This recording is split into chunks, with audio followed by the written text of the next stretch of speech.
প্রাক্তন মানে জীবনে কিছু ফেলে আসা অধ্যায়, কিছু ফেলে আসা চাওয়া পাওয়া, ফেলে আসা স্টেশনের মতো। সেদিন হঠাৎই তোমার সঙ্গে ট্রেনের কামরায় দেখা। ট্রেন বলতে মেট্রো। জানি না প্রাক্তনদের সাথে ট্রেনেই কেন দেখা হয়। তুমি পড়েছিলে তোমার প্রিয় গাঢ় নীল রঙের শার্টটি, মাথা নিচু করে এক মনে মোবাইলে আঙ্গুল চালিয়ে যাচ্ছিলে, যেন দেখতেই পাওনি আমাকে। নাকি দেখতে পেয়েছিলে বলেই ওই মোবাইলটা তোমাকে জন্মদিনে উপহার দিয়েছিলেন তোমার কাকা।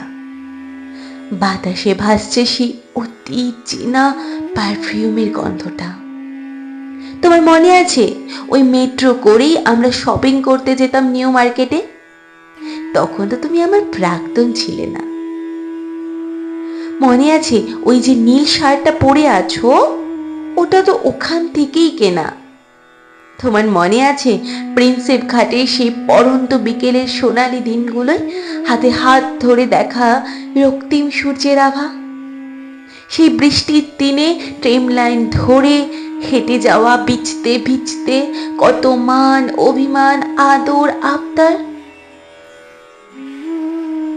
অতিথি স্মৃতি বড়ই সুখময়, তবে স্মৃতি আঁকড়ে বেঁচে থাকা ভালো না মন্দ তা আমার জানা নেই। আচ্ছা, নতুন কেউ এসেছে নাকি তোমার লাইফে? তুমি এখন তার সাথে বেশ সুখেই আছো হয়তো। আমি সাধারণত মেট্রোয় লেডিস সিটেই বসি, কিন্তু সেদিন কোনো ক্রমে দৌড়ে সামনে যেটা পেয়েছি সেটাতেই বসেছি, তাই জেনারেলেই ঠাঁই হলো আমার। ঠিক পাশের সিটেই বসে আছো তুমি। আমাদের মাঝে শুধু অচেনা একজন মাত্র, শুধু একজন। এত কাছ থেকে দেখলাম তোমাকে, ইচ্ছে করলে হাত বাড়িয়ে ছুঁয়ে ডাকতে পারতাম। সে হাতে এখনো লেগে আছে তোমার উষ্ণ স্পর্শ, নিঃশ্বাসে এখনো তোমার উজ্জ্বল উপস্থিতি। শ্যামবাজার, শোভাবাজার, সেন্ট্রাল, একের পর এক মেট্রো স্টেশনের নাম ঘোষণা হচ্ছে। যাত্রীরা নামছে উঠছে, তুমি কোথায় নামবে আমি তা জানি না, তবে আমি নামবো রবীন্দ্র সদনে। আমি নয়, আমরা। মাকে নিয়ে যাচ্ছি সাথে, কিছু টেস্ট করাবো। আমার মায়ের ব্লাড ক্যান্সার, 4th স্টেজ। রোগটা যখন ধরা পড়লো, আত্মীয় স্বজন হিতৈষী সবাই আস্তে আস্তে সরে পড়ল পাশ থেকে। ভেবেছিলাম তুমি অন্তত পাশে দাঁড়াবে, যেভাবে ভরসা দিয়েছিলে আমাকে।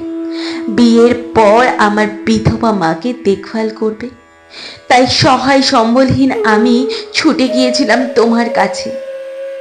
কিন্তু তুমিও যে এভাবে মুখ ফিরিয়ে নেবে তা আমি দুঃস্বপ্নেও কখনো ভাবিনি।